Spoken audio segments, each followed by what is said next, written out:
নমস্কার বন্ধুরা, আমি সায়নী। তোমাদের সবাইকে স্বাগত জানাই লিভিং উইথ সায়নীর আরও একটি নতুন পর্বে। বন্ধুরা, সামনেই আসতে চলেছে দীপান্বিতা অমাবস্যা, আর এই দিনই হয়ে থাকে অলক্ষ্মী বিদায় লক্ষ্মী পুজো। এই পুজোর তাৎপর্য হলো অমঙ্গল দূর করে সৌভাগ্যকে ঘরে আবাহন করা।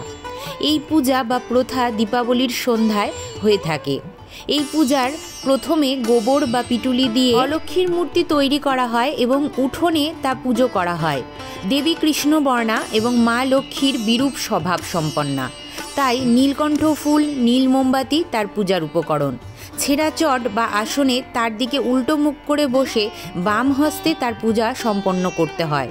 তারপর সেই মূর্তিকে চৌমাথার মোড়ে রেখে দিয়ে আসতে হয় কুলোর বাতাস দিয়ে। এরপর বাড়িতে এসে স্নান সম্পন্ন করে শুদ্ধ বস্ত্র ধারণ করে উলুধ্বনি এবং শঙ্খধ্বনির দ্বারা মা লক্ষ্মীকে বরণ করে নিতে হয়। এরপরেই শুরু হয় ধন, সম্পদ, সমৃদ্ধি ও সৌভাগ্যের দেবী লক্ষ্মীর পূজা। আবার এই পূজা আমাদের মনের ভিতরে থাকা অলক্ষ্মী, যেমন ঈর্ষা, হিংসা, দেশ, ক্রোধ, এই সমস্ত কিছুকে বিদায় জানিয়ে লক্ষ্মী অর্থাৎ প্রত্যেকের প্রতি ভালোবাসা, সম্মান, প্রত্যেকের ভালো চাওয়া এবং শান্ত স্বভাব সম্পন্ন হওয়ারও প্রতীক বলে মনে করা হয়ে থাকে। তো চলো বন্ধুরা, দেখে নেওয়া যাক এই দীপাবলির রাত্রিতে আমরা কিভাবে আমাদের গৃহ থেকে এবং মন থেকে অলক্ষ্মীকে বিদায় করে মা লক্ষ্মীকে আগমন জানাতে পারি, সেই পূজাবিধি এবং এই বছরের এই পূজার সময়সূচি, এবং তার সঙ্গে বলে দেব নানা অজানা তথ্য এবং কিভাবে তোমরা উপোস রাখবে তারও বিধি এবং পদ্ধতি। তো চলো বন্ধুরা, দেরি না করে ভিডিওটি শুরু করা যাক। আশা করছি আজকের ভিডিওটি তোমাদের একটু হলেও ভালো লাগবে।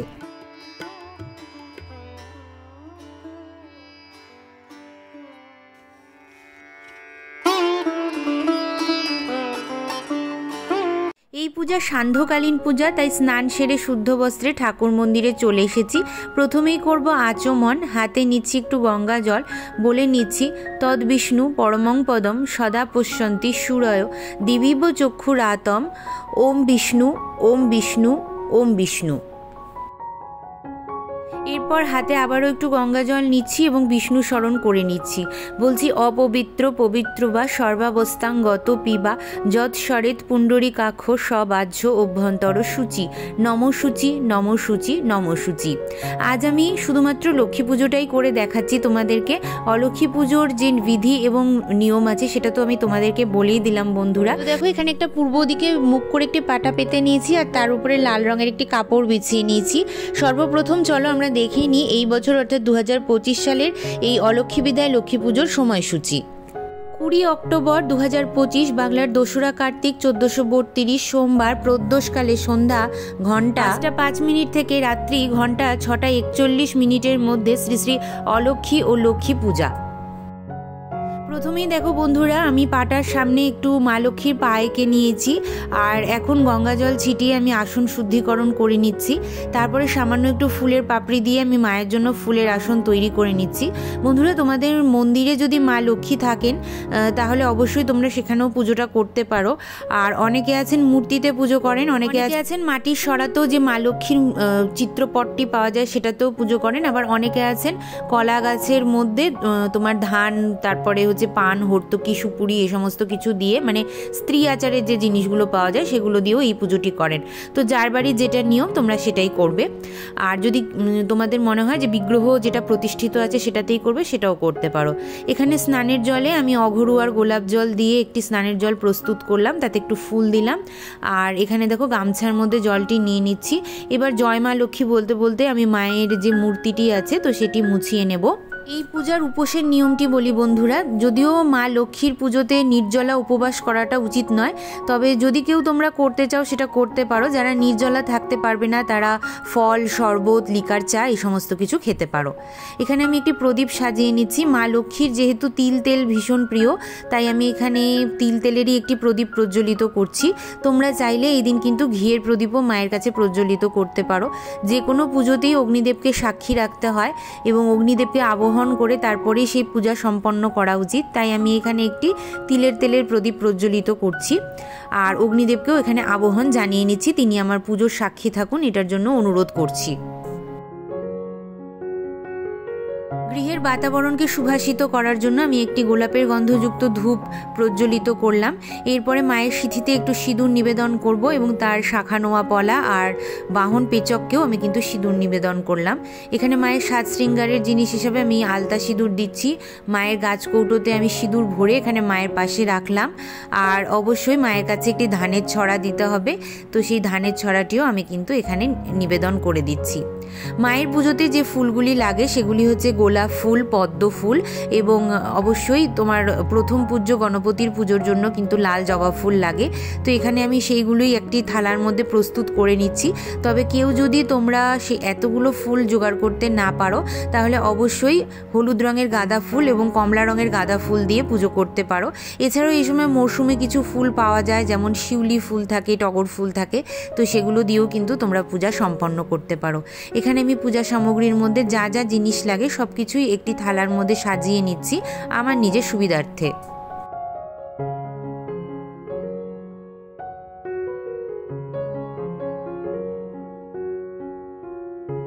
ঘট পেতে পুজো সম্পন্ন করার জন্য আমি এখানে একটু গঙ্গা মাটি পেতে নিলাম, আর গঙ্গা মাটির উপরে আমি একটু সিঁদুর দিয়ে দিচ্ছি, কেন কি মা লক্ষ্মীর ঘট সিঁদুরের ওপরেই দিতে হয়, এবং তার সাথে 5টি দূর্বা দিলাম।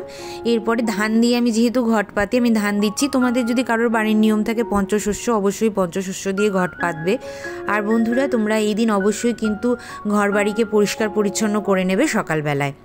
এখানে দেখো একটি মাটির ঘটে আমি 3টি সিঁদুরের ফোঁটা দিয়ে জলপূর্ণ করেছি। 5 পাতা বিশিষ্ট একটি আম্রপল্লবে সিঁদুরের ফোঁটা দিয়েছি, তার উপরে পান কলাতে সিঁদুরের ফোঁটা দিয়ে আমি ঘট স্থাপন করব। ঘট যখন স্থাপন করব তখন অবশ্যই উলুধ্বনি সহযোগে আমরা ঘরটা স্থাপন করে নেব।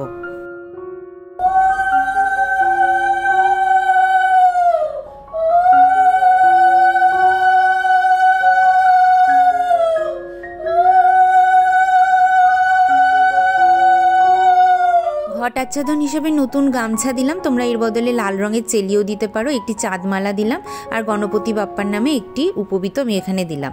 যে কোনো ঘটেই দেবী বা দেবতার প্রাণ প্রতিষ্ঠিত থাকে, তাই তারতেও আমি একটি ফুলমালা নিবেদন করে দিচ্ছি। একটি জলশঙ্খ ঘটের বাম পাশে রাখতে হয়, তো দেখো এখানে আমি জলশঙ্খে জলপূর্ণ করে একটি ফুল দিয়ে আমি জলশঙ্খ স্থাপন করলাম। এদিকে মাকেও আমি শাখা নোয়া পলাতে সিঁদুর দিয়ে নিবেদন করলাম। এই পূজাতে লাল চন্দনের ব্যবহার হয়ে থাকে, তাই আমি এখানে একটু লাল চন্দন বেটে নিচ্ছি।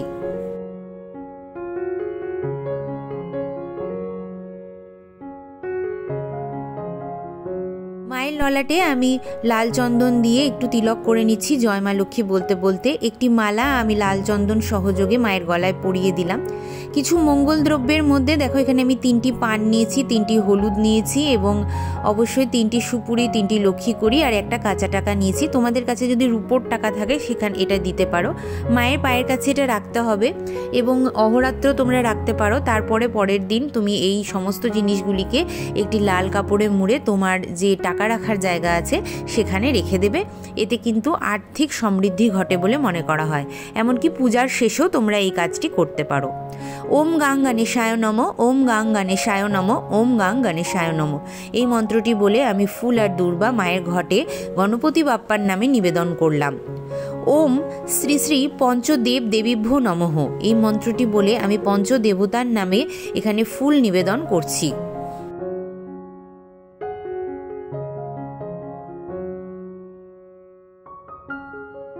ওম নমস্তে সর্বদেবনাং বড়দাসী হরিপ্রিয়ে জাগতিস্তং প্রপন্নানং সা মে ভুয়াত্ম দর্জবাত, এই মন্ত্রটি বলে আমি মায়ের পায়ে ফুল নিবেদন করে দিচ্ছি।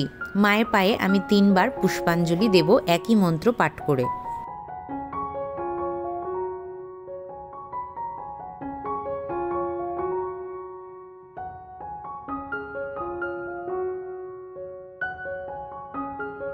বিশ্বরূপস্য ভার্যাসে পদ্মে পদ্মালয়ে শুভে সর্বতো পাহি মাং দেবী মহালক্ষ্মী নমস্তুতে, এই মন্ত্রটি বলে মায়ের পায়ে আমি প্রণাম জানিয়ে নিলাম। এরপরে মায়ের যে মঙ্গল দ্রব্যগুলি আছে তাতেও কিন্তু আমি একটু ফুল নিবেদন করে দিচ্ছি। আর এখানে আমি একটু শিউলি ফুল নিবেদন করলাম। যেখানে মা লক্ষ্মীর পুজো হয় সেখানে নারায়ণ ভগবানকেও একটু পুষ্পাঞ্জলি দিতে হয়, তাই জন্য আমি দেখো হাতে ফুল আর তুলসীপত্র নিয়ে শ্রী শ্রী নারায়ণের নামে আমি মন্ত্র বলে নিচ্ছি।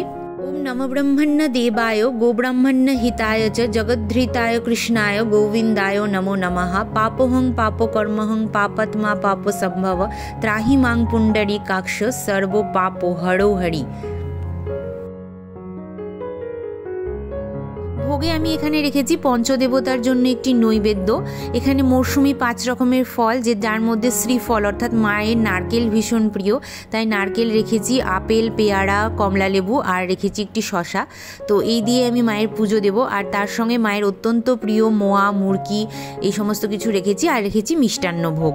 আজকে আমি নাড়ুটা দিতে পারিনি বন্ধুরা, কেন কি আমাকে মা তৈরি করে দিতে পারেনি। তোমরা যদি নাড়ু দিতে পারো অবশ্যই দেবে। এছাড়াও কিন্তু তোমরা মাকে এই দিন খিচুড়ি, লাবড়া, 5 রকমের ভাজা, লুচি, সুজি এবং মায়ের অত্যন্ত প্রিয় ভোগ পায়েসের ভোগ কিন্তু অবশ্যই দিতে পারো, এবং নিজের মন থেকে যেরকম যা আসবে তাই দেবে। উপবাস ভঙ্গের পরে এগুলোই তুমি সবাইকে দিয়ে তারপরে নিজেও গ্রহণ করতে পারো। এরপর আমরা মঙ্গল আরতি করব।